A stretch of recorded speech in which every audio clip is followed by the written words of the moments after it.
Accessing library computer data.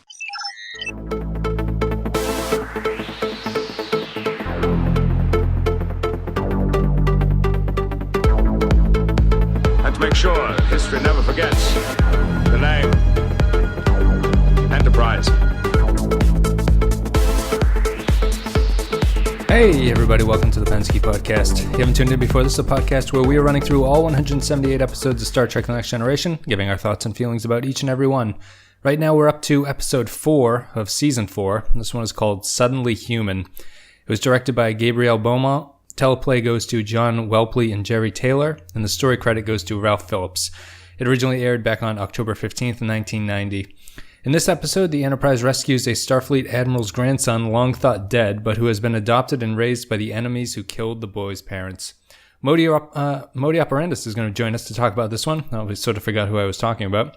He's going to swing by to talk about Suddenly Human, weird alien cultures, and all that good stuff. So, right after this break, me and Modi are going to go deep on Suddenly Human. By matching DNA gene types, Starfleet was able to identify the boy as Jeremiah Rosa. Rosa. As in Admiral Rosa. She is his grandmother, Captain. He was born 14 years ago on the Federation colony Galen 4. His parents, Connor and Moira Rosa, were killed 3 years, 9 months later when their colony was overrun by Tellurian forces. I remember. There were no survivors. The boy was listed as missing and presumed dead. I knew another Rosa who was killed in action at the Krasner outpost. Tragedy seems to follow that family. The Admiral lost both her sons. Well, now she'll have something to celebrate. Captain, if Jeremiah is returned to his family in his present condition, it will be a wrenching experience for everyone, especially for him. He needs to rediscover his identity, make some connection with his roots. I agree. Do what you can to accomplish that, Counsel. I don't think I can do anything, Captain. Why not? Troy's right. It's very clear that the boy does not respond well to women. The Tellurians are a rigidly patriarchal society, sir. Jeremiah needs to build a relationship with a man, a father figure with whom he can explore his origins. And I think it should be you, Captain. Oh, no, Counselor. Oh, no, Counselor. I don't think so. Suddenly Human. It feels like it should be the title to like a late 80s sitcom or something, doesn't it? Yes. It's not their best title. No, it reminds me of Suddenly Susan. Which almost would have been on the same time as this show, actually. Yeah, probably. At this point. Well, this is 1990. Yeah, October 90. Oh, maybe not. 1990. Maybe a little later than that, then. I don't remember anything about Suddenly Susan. Neither do I. I remember watching it, though, so it had to be later than 90. Was it a sitcom? Yeah, it was a sitcom. Okay, there we go. Maybe that's what I'm sort of transposing in my mind. But anyway, Modi, how are you? I'm doing great. It's good. We're here bright and early on a Sunday morning. The sun is shining. The Tellurians are receding, and everything is good in the universe. So we watched Suddenly Human, which is episode 4 of season 4 of Next Generation. Before this, we had Brothers, and before that, we had Family. And what's weird is that the season 4 so far seems to be completely family-based stories that we're going into. We had Family, Brothers, and now we have our first episode that doesn't deal with a cast member's family. In this, Jeremiah Rosa, the guest star of the week, who comes on and everyone wants to figure out his family. So, Modi, what did you think about Suddenly Human? I didn't watch the other family episodes before this, so I might have a different opinion on it than you do. Okay. All right. But it was okay, I think. Yeah, I was kind of like thinking he was going to get kind of like rote at a certain point, and then I took a break from it, and then came back and was like, actually, this is actually defying some expectations for it, so it was okay in the end, I guess. High praise. It was okay in the end. Well, I mean, what changed for you when you came back? I was thinking, I forgot how this episode goes, so I was thinking it was going to be a big thing of like Jono choosing human race over his home, his adopted home, and I'm glad they kind of turned that and made him go back to his adopted home at the end. Yeah. Well, it's interesting you say adopted. I was thinking that this episode to me, if it was a house, I was like an inspector, like, which is kind of what a house critic would be, I guess, in some ways. I would say that the foundation of this house does not seem to be secure. No, they're gonna have some problems, definitely. I think the biggest the biggest meta problem is how you said adopted. I don't think this show does a very good job of exploring the ethics of what it thinks the problem is here. Okay. The show gives real lip service to... The show doesn't want to seem to explore the idea of... If someone is basically kidnapped as a youngster, like, is it ethical to send them back? You know what I mean? They're more concerned about what he wants to do than the ethics of whether or not this is a good idea in general. Right. And I don't know what the answer is. I was trying to come up with... I could argue either way, I think, about taking this person back or sending them back to the only family that they've ever known. Right.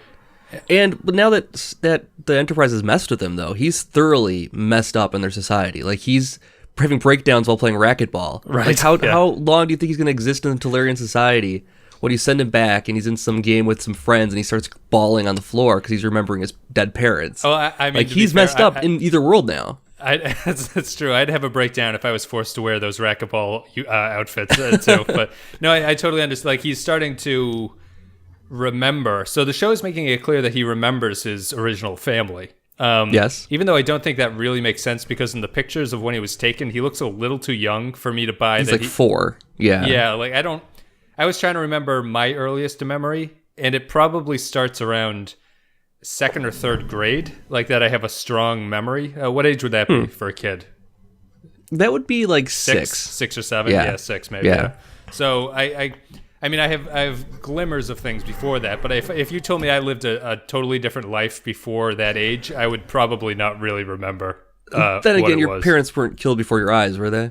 No, they weren't. Okay, then maybe not. Maybe you won't remember that part then. We'll have to test this out. I'll have to go go try that out and see if experimentation is needed. Yeah, but yeah, I think that I just don't know that the show seems to think that the biggest problem here is that they're not asking the kid anything, which I agree is a weird problem when you watch the episode again and realize that they never ask him what he wants to do. Yeah, not really. I mean, the adopted dad does. Yes, he does. Name? Elmer? What is his name? Endar. Endar. Elmer. Yeah, Endar, the Tellurian captain or whatever. The show never asks Jono what he wants to do. They never ask him if he was abused, which is weird. Crusher just assumes he's been abused, even though he has fairly unremarkable injuries. Yeah, I think the captain's Captain Endar was pretty thorough in explanation. It made sense to me. I mean, that was the immediate thought too. He's in this race of this warlike people. He's gonna take a few bumps and bruises. Yeah, and I mean, we've seen so many shuttlecraft accidents. You know, it's like it was like a car crash injury. It's like broken ribs and a broken arm. It's like, okay, yeah, that's not abuse. It's not distinctly like, it's not like cigarette burns or something on his arm. Yeah, exactly, exactly. So I don't know what Crusher was leaping to conclusions here, but I think that's another general problem where the show is just having the Starfleet people just assuming that they know what's going on. Yeah. And they clearly don't. And it backfires awkwardly in that scene with Endar where Picard is like, he shows signs of torture, and the guy just laughs it off. And he's like, what are you talking about? Just not very strong look for our Federation heroes. Yeah, I mean, it went from abuse to torture, just based on Beverly's like claims. She's not a very good doctor. Can I say that? No, that's not. She seemed to go with gut feeling, which in that episode, exactly. Yeah, she's not very analytical about the situation. She like finds the answer, then works backwards, kind of thing. Yeah, tries to correct herself from where she wants to be. Yeah, I mean, yeah. I just, to continue the point of, if this was a real life situation for you, would you agree that it's better to send the kid back to these people than it is to keep him? Do you agree with what the episode is basically saying by the end of it? I think they should have just freaking asked Jono what he wants to do at the end. Like, yeah. I mean, he did kind of make a choice, I guess, in going back to the... I mean, but then again, Picard makes this speech. He's like, we've decided to give him back to you at the end. So it's not even Jono's point. Like, he doesn't have that moment of agency, I guess, at the end. No. But I guess that's what I would have done. I would have said, hey, in a court ruling, You have this adopted father. You have this grandmother who seems to care for you too. Yep. Who do you want to live with? Yeah. And that's how it's going to be. She's an admiral. He's just a captain. Where do you want to go? He outranks her. Yeah, she outranks him. She outranks him. I mean, it's I don't know what I just, again, I don't think the show is making a strong enough argument that this is a good idea to send him back. I think one of the weaknesses of the episode that sort of piles onto that is that the Tellurians aren't really different enough from humans for this to be true too. Interesting. Like, the show claims that, they hate women, which is like, it's not like I wouldn't say humans hate women, but it's like sort of patriarchy is not really an unheard of thing in humanity's history. Well, in this century in the show, it seems like it is, but like it's filmed in the 90s, right? And so it's like you still bring your own baggage from the real world into it, so you're not like thinking, oh, it's not a huge problem, depending on your own personal beliefs, I guess. Yeah, right. No, that's exactly right. I don't think it's enough weight behind it. Right, maybe. I understand in terms of what the show is saying, but you're right. As like an audience member, you're watching it going like, it's not like you see Endar walking around just like smacking women. You know what I mean? Like, it's just they basically can't be generals, which is, it's like you can't have a female priest or whatever in the church, the Catholic Church. Right, it's kind of like that. Yep. Yeah. So I mean, I don't think that the Tellurian, it's I was torn because I started off going like, oh, I like what they're doing with the Tellurians. Like, I like the fact that Star Trek never really has an alien race that is just kind of obnoxious in a weird way. Like, they have the Ferengi, which are obnoxious, but like these guys are obnoxious in a totally alien way, like where they just scream for no reason, or the music they listen to is just kind of noise. Yeah. Which actually didn't sound that different to me from some other types of music. No, in the human language though, so I don't know. I was thinking at the time it was probably trend-setting, because this seems like a lot of like 2000s dance electronica music that people are listening to. Yeah. Like it would be that kind of a thing. Isn't that what teenagers listen to right now? I thought I was like listening. I was like, yeah, this sounds like teenager music, right? Yeah, was that guy's name Skrillex or whatever? The internet sure. goes That's what it crazy. sounds like, right? I couldn't tell you a Skrillex song, but in my heart of hearts, that is what a Skrillex song sounds like. It all sounds the same to me. So they do this weird thing where they make them somewhat alien, but they're not weirdly alien enough. Like, and when you see them, it's just the typical Star Trek, we're going to glue a thing to his head to make him an alien. What'd you think about the Tellurians in general? Well, I think they could have done more, like, interaction between Jono and Worf, even, because Worf's in a kind of the opposite situation. I mean, he's kind of a parallel between Jono and Worf here, because Worf is in this human society and is a warlike race, and Jono's just the opposite. And so they could have done something with that. They had an interaction with them for a brief moment, but I thought they didn't go there, and nothing even came of that scene that Worf and Jono shared. I thought that was the best scene in the episode, the Worf, and I just like his line where he sort of smirks at him and says, "You're confused." Like that kind of sums up the whole thing. But they really didn't. I mean, you're right, because I understand why they did Picard, because Picard has this problem with the kids or whatever, and let's try to build off more that. Interesting for sure, but they could have used Worf for sure in this instead. Yeah, and he would still have those issues with the kids, and so I don't know. He'd have his own experience to draw on, though. Yes, yeah. They might have been thinking it's too similar to the bonding episode, which they just had. That's what I mean. Like, I'm coming off those other episodes. Is like, so all these family things and whatever else has already happened. We don't need to get back into Worf, probably. Right. I just think it's weird because the Picard thing does not really amount to anything in terms of the episode. Like, it's his initial hesitance, but then he does it and it's quickly forgotten. He like immediately gets over it. Yeah. And you were saying that this is the first of the family episode run that you've seen, which is going to continue for episodes after this, this is a weird stretch of TNG episodes. But just in this episode in general, I think this is definitely the weakest of the family-themed episodes we've seen so far with our family and brothers. Probably because they're relying on a guest actor who is not a very good actor to carry the heft of what's going on here. Mm-hmm. It's a holdover from an older style of problem, because Jono's stuff does not really resonate with anybody. You were saying it would fit better with Worf, and I totally agree with that. Instead, they give it to Picard, and it does not really land anywhere that I care about. No. he's the only one that I guess that Jonah has respected, but they could have switched that around and made him like respect strength rather than anything else, and then Worf would have fit right just in. Yeah, it could have taken a little rewrite maybe. I would have definitely stuck with Worf because you're right. They're the two opposite sides of the same coin, or whatever that saying is. They're just kind of if you flip over the species, it's basically the same thing. Exactly. My thoughts about the Tellurians after a little while were, my feeling towards the end of it was like, if these motherfuckers want a war, let's give them a war. Basically. Yeah. Didn't Worf like analyze their weapons capability before and was like they pose no threat? Like so it's like, okay, so you guys are like afraid of starting a war, sure, but they can't win this war, so you're just like trying to save them from themselves. It would be a war. Yeah, apparently they make the announcement that the 3 warships that the Tellurians have are no match for the Enterprise. Like it's not even tiny a threat. Little ships. Yeah, so I mean it's so stupid. It's like I was just thinking they were annoying and like cocky enough. Like Endar's like, if you want to fight, I'll bring it to you. I'd be like, you know what, bring it. Go like, for it, man.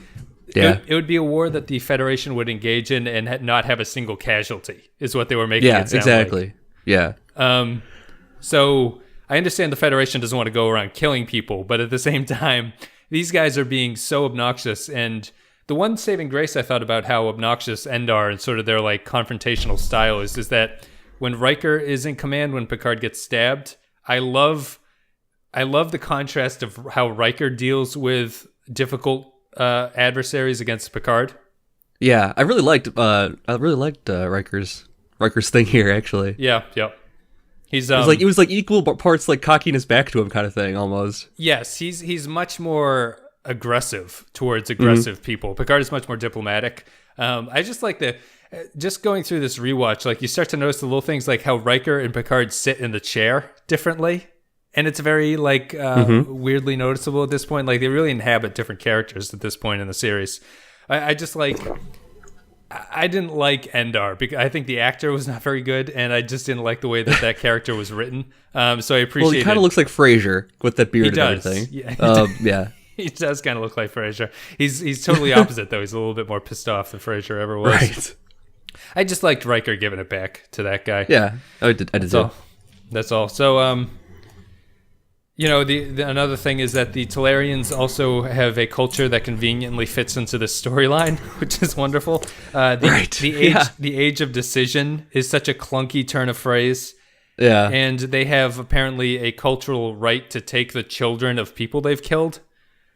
Yeah, everything kind of fits. Like this can only happen with this particular race, kind of thing. Right, exactly. A little too convenient. Yeah, they have a cultural norm for everything. It seems. Yeah.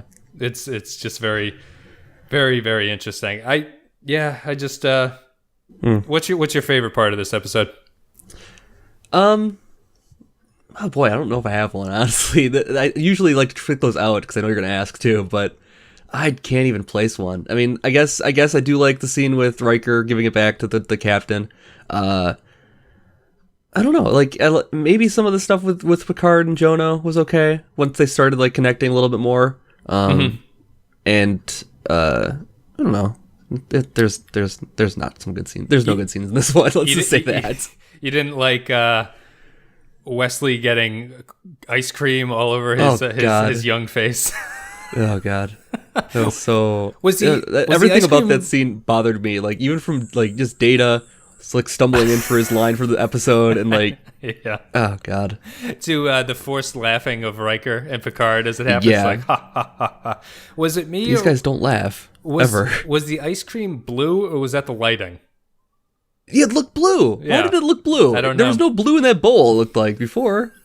What happened? Is there Why did blue they do ice that? cream? Blueberry, I guess you could have, but there's wouldn't be Blue that Moon. color. I think is an ice cream flavor for certain companies. Is it I don't that know what it color? tastes like. Yeah, it is that color. Oh, all right, interesting. But it goes from like scooped ice cream to soft serve. Also, it's very strange. Yes, it's very very like melty. Wesley should have been eating that a lot faster. I don't know what kind of like a banana split is vanilla ice cream. I don't know what to tell. Yeah. I don't know what to tell Guinan or whoever whipped up that concoction, but that is not what it's supposed to be. Should not be blue. Yeah. I didn't mind that scene. It's clunky as hell and sort of awkward. But it's good to just fucking goof on Wesley, I guess. It gives him something to do in the meantime. Yeah. Yeah, I just written down a couple notes of things I liked and disliked. The ice cream scene is okay. I liked Riker, Endar. The other sort of, I don't know if this was intentional, but the parallel where Crusher and Troy are the main people who have Picard's ear in this episode, which is interesting. Yeah. There's way too much of Deanna in this episode too, I think. Yes. I don't know. Yeah. It makes sense for them, and I assume they gave it to Crusher because she has a kid, which although they never bring that up, she mentions that she has a kid his age when she's taking care of him in the initial opening, but they stick with her even though her torture thing seemed way off base. And Troy continues to do her aggressively confrontational style of emotional support for people, even if they're not asking for help. She's just like, Captain, you need barge to in. Yeah, you need to be in charge here. So let's see. Also, how come we've never heard of the Rosas before? Okay. Everyone seems to know everything. They're like, hey, Harry Rosa was killed last week. Yeah, they seem to know every single death that a Rosa has undergone when they're having that conference scene at the start when they're figuring out what to do with the kid. Yeah. So I guess, is this a famous, like, the couple doesn't seem like they would be. Maybe is Data looking up the information? Everyone seems to know this off the top of their heads. Like everyone knows that Admiral Rosa is a Rosa, and then they'll remember her, I'm sure. Yeah. Yes, yeah. Well, maybe because if she's an admiral, then I guess maybe the admirals are probably all famous, like that. Everyone will be known to admirals. Will be all known to everybody in the military there. How many admirals do you think there are in Starfleet? There's like hundreds probably. Yeah, okay, all right. That's what I was thinking too. I was like, there's probably a whole bunch of these guys. Well, I mean, you could. It's like senators, though. You can pick out the ones that stand out. I can't name every single senator. Right. But there's hundreds of them too, but I can name enough like to fill a basket maybe. Yeah, you know yours and the idiot ones. Those are like the ones that are always talking. Right. Those are the two that you know. So it's probably the same with admirals. You'd probably be like. You'd know the ones who are in charge of your section, the bad ones, and then your own. That's all you know. The ones who make appearances on late night talk shows and things like that. You'd be aware of those admirals. Yeah, the ones that do well in Colbert. Yes, exactly. So, on our Star Trek political talk, we'll get into that. But I appreciated the... I don't think it deserved the rest of the episode, but I appreciated the foreshadowing of the gloves with the ending scene, where... He won't take off his gloves because, continuing the dicky line of these aliens, they don't want to touch another alien. I might have to touch an alien. Right. I don't want to touch one. Yeah. As long as I'm wearing my leather gloves, this won't be a problem. Just reminds you that this entire race is awful, basically. Yeah, basically. And there's no reason we shouldn't shoot them and just go on our way. Let's go to war. And, let's teach them a lesson. Get them some humility. This is one of the... this episode with the Tellurian War Force or whatever...